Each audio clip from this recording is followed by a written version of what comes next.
माँ का कर्ज। एक बेटा पढ़ लिख कर बहुत बड़ा आदमी बन गया। पिता के स्वर्गवास के बाद माँ ने हर तरह का काम करके उसे इस काबिल बना दिया था। शादी के बाद पत्नी को माँ से शिकायत रहने लगी कि वह उनके स्टेटस में फिट नहीं है। लोगों को बताने में उन्हें संकोच होता है कि ये अनपढ़ उनकी सासू माँ है। बात पढ़ने पर बेटे ने एक दिन माँ से कहा, माँ, मैं चाहता हूँ कि मैं अब इस काबिल हो गया हूँ कि कोई भी कर्ज अदा कर सकता हूँ। मैं और तुम दोनों सुखी रहे, इसलिए आज तुम मुझ पर किए गए अब तक के सारे खर्च सूद और ब्याज के साथ मिलाकर बता दो। मैं वो अदा कर दूंगा, फिर हम अलग अलग सुखी रहेंगे। माँ ने सोच कर उत्तर दिया, बेटा, हिसाब जरा लंबा है, सोच कर बताना पड़ेगा, मुझे थोड़ा वक्त चाहिए। बेटे ने कहा, माँ, कोई जल्दी नहीं है, 2-4 दिनों में बता देना। रात हुई, सब सो गए। माँ ने एक लोटे में पानी लिया और बेटे के कमरे में आई।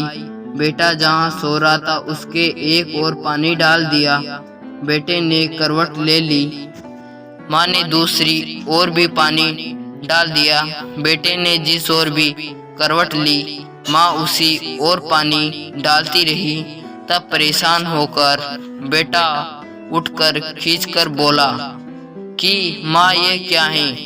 मेरे पूरे बिस्तर को पानी पानी क्यों कर डाला? माँ बोली, बेटा, तूने मुझसे पूरी जिंदगी का हिसाब बनाने को कहा था। मैं अभी ये हिसाब लगा रही थी कि मैंने कितनी रातें तेरे बचपन में तेरे बिस्तर गीला कर देने से जागते हुए काटी हैं। ये तो पहली रात थी और तू अभी से घबरा गया। मैंने अभी हिसाब तो शुरू भी नहीं किया है जिसे तू अदा कर पाए।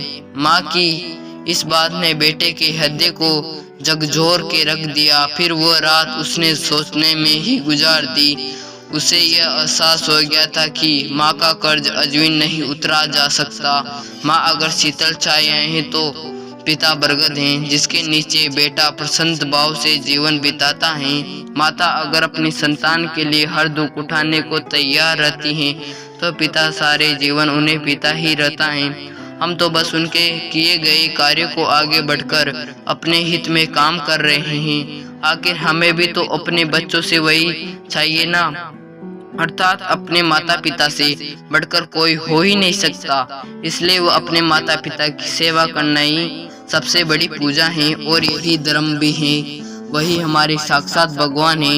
इस कहानी से ये शिक्षा मिलती है, हमेशा अपने माता पिता की सेवा करने में ही भलाई है। अगर दोस्तों हमारी ये कहानी आपको अच्छी लगी है तो कमेंट में ज़रूर बताइए और सब्सक्राइब करना ना भूलें। धन्यवाद। ऐसी कहानियाँ हम आगे और बनाते रहेंगे।